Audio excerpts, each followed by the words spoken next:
Baik sekalian, hujan untuk Indonesia maju. Bencana.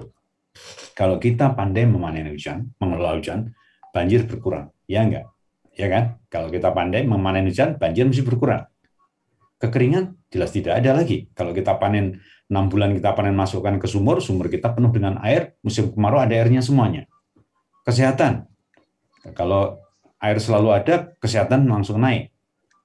Obat tadi, komunitas tadi sebagai obat. Pertanian, kalau kita pandai mengelola hujan, pertanian bagus, pupuk bagus, perikanan bagus.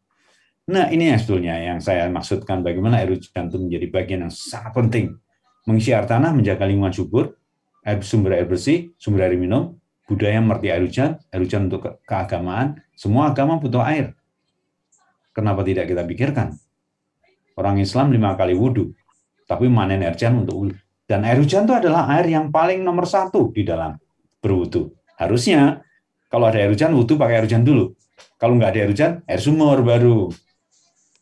Nah, ini takut, butuh air hujan aja takut gimana mau memperhatikan air hujan. Ini adalah hal-hal yang menggelitik kita. Bapak-Ibu sekalian, kalau kita lihat, ancaman kekeringan itu sudah merata di kita itu.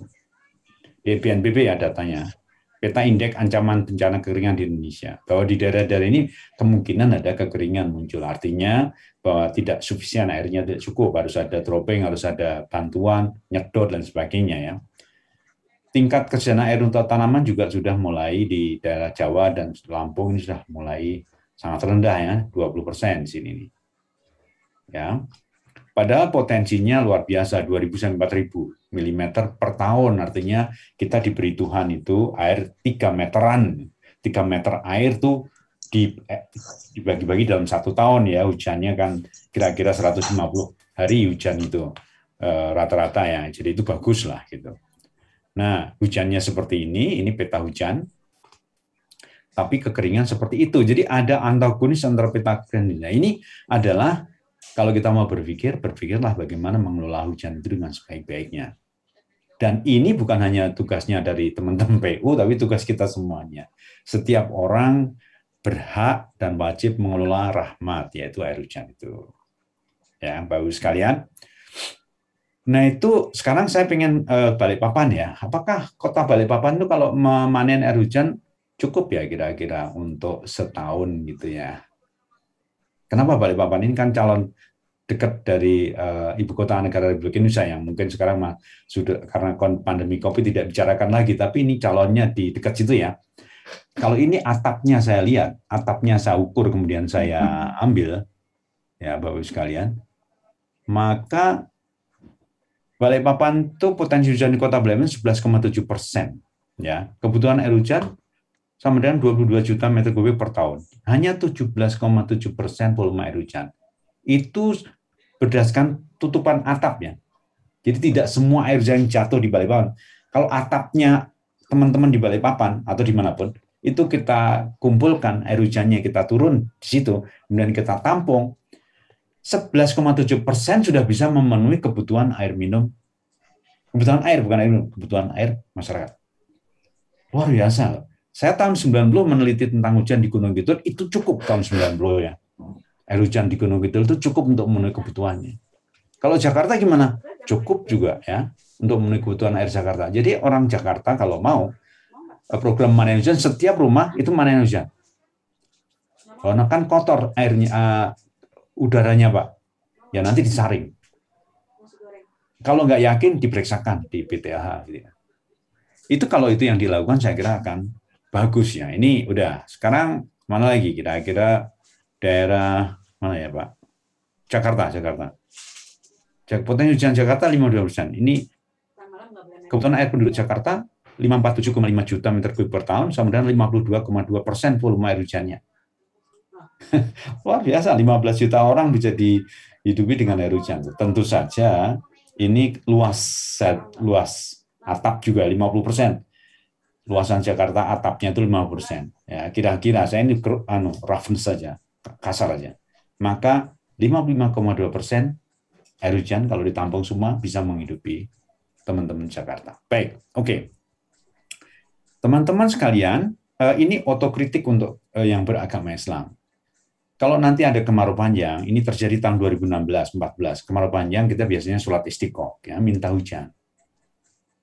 Nah, jangan jangan terlalu yakinlah minta hujan itu, sampai berdoa benar-benar minta hujan, diberi tenang sama Allah, beri. Tapi 2016 hujan terus, karena El Nino La Nina, hujan terus, akhirnya banjir kan. Jadi jangan sampai meminta hujan tanpa kita punya kapasitas untuk mengelola hujan itu. So, berarti kita harus meningkatkan kapasitas kita mengelola hujan. Setiap individu upayakan punya pemanen air hujan. Masukkan di sumur, ya, atau sumur resapan. Tangkinya ada untuk kita sendiri, sehingga kita tidak tergantung pada air kemasan. Boleh beli air kemasan, tapi air hujan juga dipakai. Misalnya seperti itu. Air sumur ada. Kalau kita masukkan air hujan kita ke sumur, kita sudah bersedekah kepada tetangga kita. Ya, tetangga-tetangga saya, ya alhamdulillah, sumurnya tidak pernah habis karena saya masuki air hujan di tempat saya. Misalnya seperti itu loh ya. Jadi kita ya amal jariah saja, buat air hujan masukkan ke sumur, bismillah, amal jariah. Udah, selamanya dihitung. Komputer laptop kita di akhirat tuh udah ngitung terus. Insya Allah gitu ya. Jadi kita harus kayak gitu.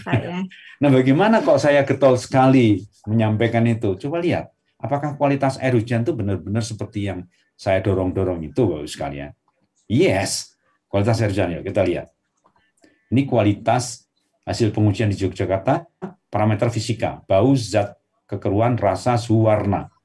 Bau tidak berbau. Air hujan tidak berbau. Kalau ada air hujan yang berbau, sampaikan ke saya di mana aja. Saya pengen tahu ada air hujan bau gitu. Nggak ada orang hujan terus, wah bau sekali, mesti lain masalahnya ya.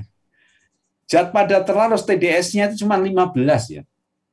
Peraturan Menkes sampai 500 masih bisa diminum. Ini cuma 15, berarti murni sekali, TDS-nya kecil sekali. Total dissolved sediment, ya, berarti material-material yang tersolve di situ itu cuma 15. Berkali-kali 15-nya, kekeruannya cuma 2, sangat bening dibandingkan air yang misalnya dari di PDAM misalnya, PDAM manapun ya, saya tidak ngomong ya. Itu bening, ini kayak kayak air kemasan, lebih bening daripada air kemasan.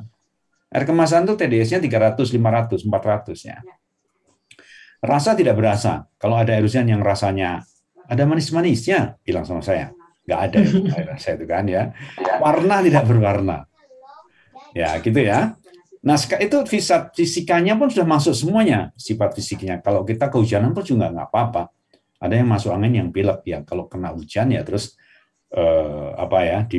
dikeringkan. Ya. Kalau kita diguyur air sumur pun kalau nggak dikeringkan ya pilek ya. Apalagi sudah tua, misalnya gitu, atau masih bayi. Nah, ini kimia. Saya sudah meneliti 21 parameter dan tidak hanya satu ya, banyak sekali. Lihat Bapak sekalian, air raksanya nggak ada. Jadi ini lebih baik daripada air sungai yang ada merkurinya ya. 0. Jadi teman-teman yang ada di daerah-daerah yang banyak mengandung merkuri pakai air hujan aja. Ya, nggak ada air raksanya di situ. Arsen tidak ada, Fe-nya cuma 0,02, ini 1,0. Berapa kali lebih besar? 100 dibagi 2. 50 kali lebih baik tidak mengandung Fe. Deterjennya tidak terdeteksi, tidak ada orang nyuci di udara kan tidak ada. Deterjen tidak ada. No, tidak ada deterjennya ya. Fluor 0,03, 1,5. Kadmium kosong. Kesadaan tidak sadar sama 2,0, 500. Ada itu apa, Pak? Yang paling ditanyakan adalah pH 7,4 nih. Pasar di tengah-tengah nih. pH-nya itu ya 7,4, 7,2, 7,3 gitu. Kalau BMKG menyampaikan pH air hujan 4,5, 4,6 itu dia pengukurannya beda. Dia ukur langsung. Jadi pas kecepatan air hujan turun diukur gitu. Seret gitu. Itu ada pengaruh kecepatan. Kalau kita lihat dari satu butir hujan yang sedang turun dengan kecepatan tinggi di dalam CO2, maka dia akan mengalami yaitu penambahan ion H+-nya kan. Tapi setelah kembali ke tangki lagi, kembali netral lagi. Ya, itu yang terjadi. Jadi dari 21 tadi Bapak sekalian, fine. Memang luar biasa ini. Ini benar kata Al-Qur'an tadi bahwa dia adalah air yang suci dan mensucikan, bisa mensucikan tubuh kita. Nah, terus saya teruskan, ini bukti-buktinya banyak sekali ya, sudah kita teliti semuanya.